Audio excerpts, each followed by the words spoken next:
시장의 트렌드를 쫓아서 투자 아이디어를 찾아보는 시간입니다. 메가사이클 박영호 빅마스터 경제연구소장님 함께합니다. 어서 오십시오. 안녕하세요. 네, 시장은 항상 트렌드와 문화와 이런 거 가지고 움직이는데요. 그런 게 많은데 오늘은 어떤 얘기를 할지 첫 번째 주제부터 한번 살펴보겠습니다. 중국의 추격을 따돌린다. K-디스플레이인데요. 또 발로 뛰는 우리 박영호 소장님 관련된 전시회가 있었군요. 한국 디스플레이 산업 전시회인데요. 네, 디스플레이 쪽은 사실 솔직히 얘기하면 시장에서 뭐 그렇게 지금 막 핫한 주목을 받고 있는 섹터는 아닌 것도 같은데 동향이 어떻습니까? 네. 지금 얘기하신 게 맞습니다. 네네. 그러니까 제가 이제 전시회를 굉장히 자주 다니는데 그러니까요. 전시회를 가면은 이게 업황이 좋아지고 나쁘고 있다는 그 전시 품목이나 업체들을 보면 알 수 있거든요. 근데 올해 제가 전시를 10군데 이상 다녀왔는데 다들 이렇게 침체된 분위기인데 그러니까요. 디스플레이도 역시 마찬가지였습니다. 사람 많이 오는 이런 것도 알고 그죠? 네. 기념품 받으려고 줄 쭉 서 있으면 여팡이 좋은 거 그죠? 그것뿐만이 아닙니다. 그러니까 전시하는 것들을 보면은 네. 아는데 신제품이 없다는 게 가장 문제예요. 그러니까 이전에 있던 거 우리들이 알고 있던 거 이외에는 새로운 것들이 없어서 이게 지금 우리나라 디스플레이 업종이 여기서 기사회생을 해야 될 텐데 네. 어떻게 갈까? 그걸 한번 살펴보고 왔는데 하나하나 살펴보도록 해보겠습니다. 예. 일단 그 디스플레이 전시회 다녀왔고요. 이 전시회는 뭐 LG 디스플레이나 삼성 디스플레이 그리고 필 옵틱스, 주성 엔지니어링 뭐 여러 업체들이 참여를 했습니다. 하나하나 한번 살펴보도록 해볼게요. 먼저 LG 디스플레이입니다. 사실 LG 디스플레이는 투명 OLED를 전시했을 것이다라고 기대를 하고 갔었는데 없었습니다. 그래서 좀 실망을 했었고요. LG 디스플레이 보면은 자동차 목합을 준비해 갖고서 자동차의 그 계기판 디스플레이가 주로 요즘에 곡면이 많은데 그렇죠. 여러분들이 아시지만은 요즘에 자동차 디스플레이가 전면으로 확대되고 맞아요. 있잖아요. 예. 이게 곡면은 LCD를 사용하기 어렵고 OLED를 써야 되기 때문에 자동차용으로는 OLED가 확산될 확률이 굉장히 높다라는 건 이번에 보고 왔고요. 예. 다음에 삼성 SDI도 한번 살펴보겠습니다. 삼성 디스플레이도 네. 살펴보면은 역시 삼성 디스플레이도 자동차 목합을 준비해서 역시 디스플레이에 시장을 했었습니다. 그러니까 LG 디스플레이나 삼성 디스플레이나 똑같이 자동차용 디스플레이에 지금 그 어떤 중요도를 인식하고 있다 이렇게 보고 있는데요. 네.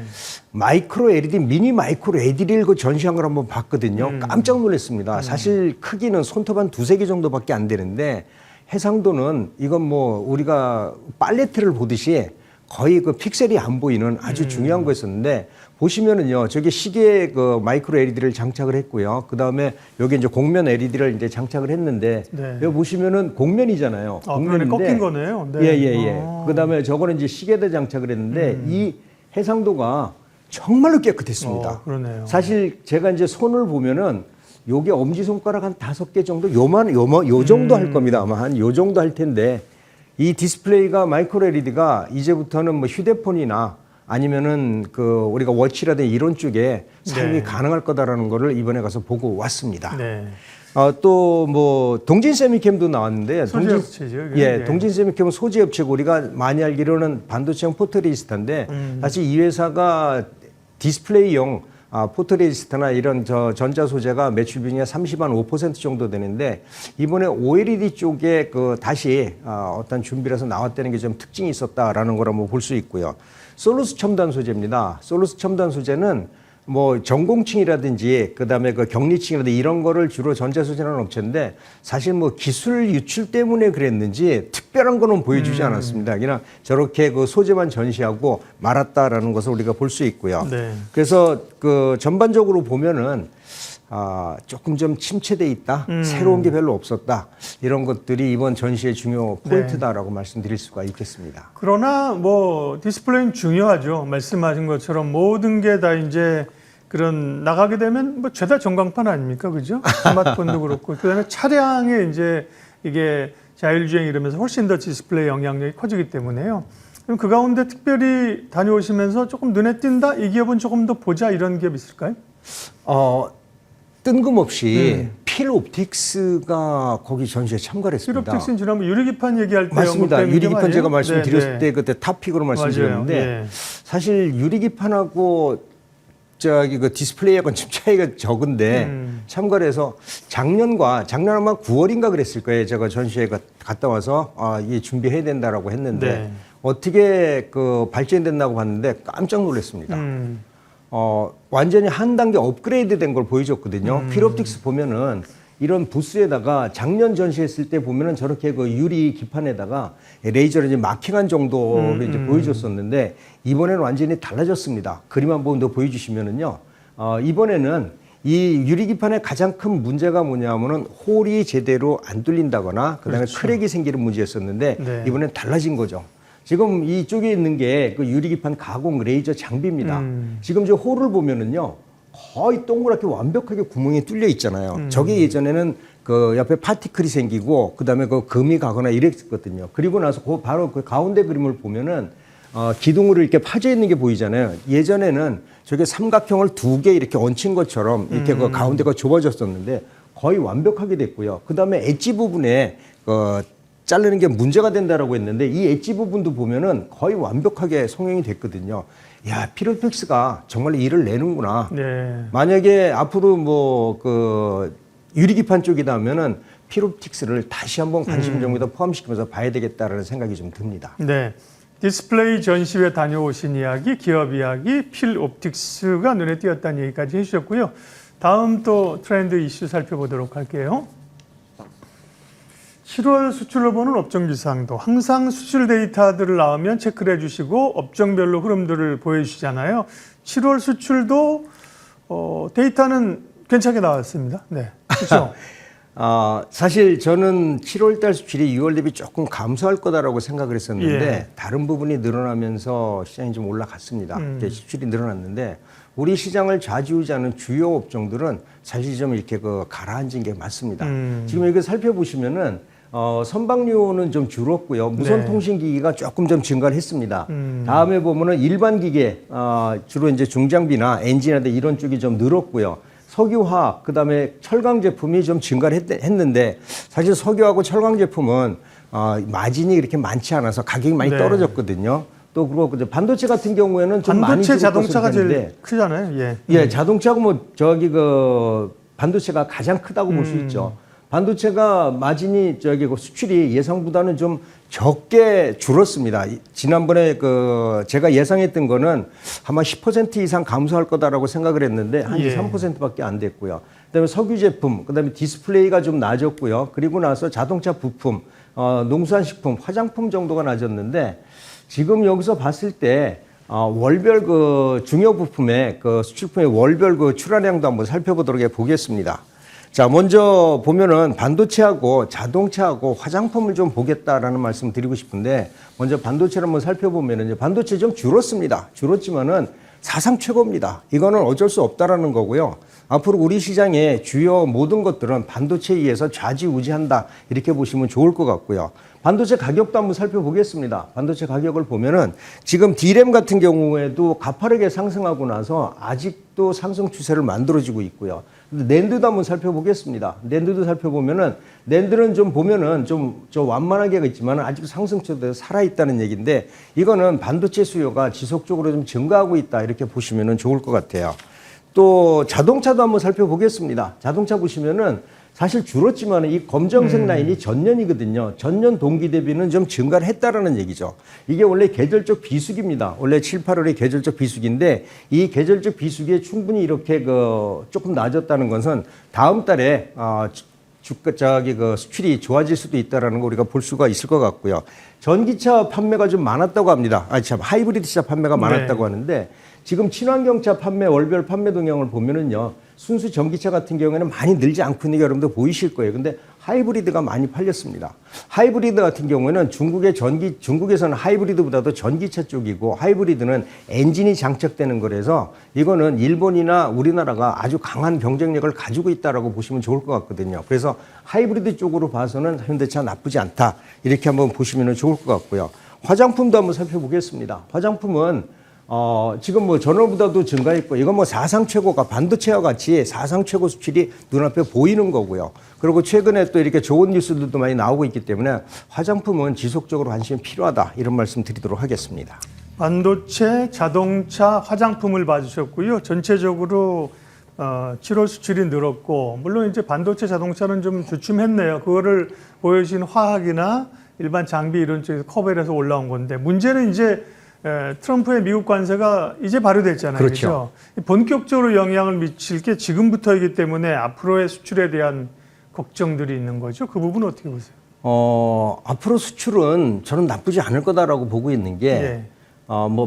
자동차 같은 경우에는 뭐 이전에 보다도 관세율이 올라갔다고 하지만은 미국에 수출하는 관세가 지금 거의 다 똑같아졌거든요. 이제는 품질하고 지명도인데 현대차 같은 경우에는 지명도가 굉장히 많이 올라갔습니다. 그래서 사실 2분기까지는 현대차가 가격을 올리지 못하고서 그리고 이제 그 판매 단가를 올리지 못하고 그다음에 수출 단가는 높아지고 했는데 이번에 8월 달부터는 그게 없어지는 거나 마찬가지죠. 그래서 현대차가 매출은 조금 줄어들지 몰라도 영업이익이 많이 늘어날 확률이 높다는 점에서 자동차는 지금 보시면 여러분들이 보실 때 PER이 3, 4, PBR이 0.5, 0.6 정도밖에 안 됩니다. 네. 이 저평가되어 있는 건데 8월 달 수출이 만약에 증가한다면은 자동차 업종에 랠리가 일어날 수도 있다는 점에서 저는 관심이 필요하다고 보고요. 그리고 모든 거는 반도체에 달려 있다고 봅니다. AI와 자율주행이 급격하게 늘어난다면 반도체가 모든 게 다 늘어날 거고요. 여기에 따라 가지고서 우리나라 시장 자동차라든지 그다음에 기타의 이런 것들에 대해서 상당히 많은 영향이 있을 거다라고 보고 있거든요. 그래서 저는 불안하게 보지 않는다 이런 말씀 드리고 싶습니다. 반도체, 자동차, 화장품 그 추가적인 관세는 의약품도 트럼프가 예고를 했는데요. 전체적인 수출에서 뭐 우리 의약품이나 이런 것들이 차지하는 비중은 크지는 않나요? 영향은요? 의약품이 사실 크지는 않습니다. 네. 보시면 크지는 않은데, 근데 이제 전체적인 그 측면에서 봤을 때 아직 결정된 건 아니고요. 그렇죠. 예. 트럼프 대통령의 그 행동을 봐서는 우리가 100%면 다른 사람도 100%할 거예요. 그 여태까지 그렇게 움직였고, 특히나 미국에 있는 그 생산하는 회사들은 거기에서 제외된다라고 봤을 때 셀트리온 같은 경우에도 미국에다 공장을 짓는다고 했고요. 네. 삼성전자도 공장이 삼성바이오. 있고 다 네. 있으니까는 뭐 충분히 커버가 가능할 거다라는 생각이 좀 들고 있습니다. 네. 수출 데이터를 통해서 섹터별 동향들을 트렌드를 살펴봤고요. 다음 주제 한번 보여주십시오. 네, 중국인 관광객들이 다시 몰려온다. 중국인 관광객들에 대해서 이제 뭐 기간은 정해져 있습니다만 무비자 입국을 이제 허용한다는 뉴스가 어제 그제 나왔죠. 네, 실제로 이제 이들 유코들이 몰려올 것인가, 국내 소비주의에 미치는 영향을 어떻게 봐야 될까요? 저는 몰려올 것으로 생각을 합니다. 이전에 많이 왔다가 사드 이후에 좀 많이 좀 줄었는데 최근에 중국의 관광객의 그 방한 현황을 보면은요 정말로 많이 달라졌습니다. 월별 중국의 그 방한 현황을 좀 저기를 한번 살펴보겠습니다. 국가별 그 방한 현황을 한번 보면은요 지금 중국 같은 경우가 지금 490만 명으로 1위고요. 아시아 쪽이 1위인데 그 중에서도 국적별로 보면은 중국이 사실 1위입니다. 이전에는 중국보다도 다른 쪽이 좀 많았었는데 네. 중국이 항상 1위를 하고 있는데 이번에 지금 이러한 상황에서 그 월별로 한번 살펴보겠습니다. 월별로 살펴보면은 사실 뭐 2020년도엔 저렇게 팍 줄었다가 최근 들어 많이 증가하고 있는데 코로나 때니까 그죠? 예, 이거는 뭐 예. 아니, 사드 이후에 하고서 네. 그다음에 코로나하고 겹치면서 그랬거든요. 뭐 같이 이렇게 됐는데 코로나 때는 뭐 거의 안 움직였지 않습니까? 그때는 뭐 여행업들은 다 어려웠는데 최근 들어서 중국 관광객이 월간 한 50만 명씩 들어오고 있습니다. 여기에 무비자까지 들어온다면은 네. 이전에 최고 때인 70만 명까지도 충분히 가능할 거다라고 좀 보고 있거든요. 그래서 저는 중국인 관광객이 우리나라 그 중국 소비주에 대해서 상당히 영향을 미칠 것이다. 저는 이렇게 보고 있습니다. 그러면 중국인 단체 관광객 무비자 허용에 따른 그 중국 관련주들 섹터 중에서 좋게 보시는 데는 어딘지 그다음에 종목도 하나 픽해 오셨는데요. 종목 얘기까지 같이 해주시죠. 네. 사실 그 중국 그 소비주 관련주 중에서는 예전에는 제가 이제 우리나라 국내 면세점을 롯데하고 신세계를 예전에 많이 좀 다니면서 중국 관광객 동향이 어떻게 하나 봤는데 최근에 광고를 보면은 우리가 얘기하는 설화수나 후에는 사실 그 중국 관광객이 많이 줄을 서 있지 않습니다. 그런데 우리가 가성비가 좋다는 기초 화장품 같은 경우에는 예. 사람들이 굉장히 많이 있거든요. 그래서 이번에 중국 관광객들이 들어오면 예전처럼 설화수나 후보다는 기초 화장품 쪽이다라는 생각이 들어서 이 기초 화장품 쪽에서 많이 여러분들이 알고 있는 에이블 CNC를 저는 한번 보자라는 말씀을 좀 드리고 옛날 싶습니다. 미샤 브랜드죠? 그렇죠. 에이블 맞습니다. CNC. 미샤 브랜드입니다. 에이블 CNC 같은 경우를 한번 살펴보면은요, 뭐 미샤하고 근데 45개국에 그 약 5만 개 정도의 매장을 보유하고 있는 회사고요. 네. 색조 화장품 판매가 증가하면서 최근 실적이 많이 좀 좋아지고 있거든요. 또 이거는 뭐 중국 단체 여행객 무비자 입국 수혜주다라고 보는데 실적을 한번 살펴보겠습니다.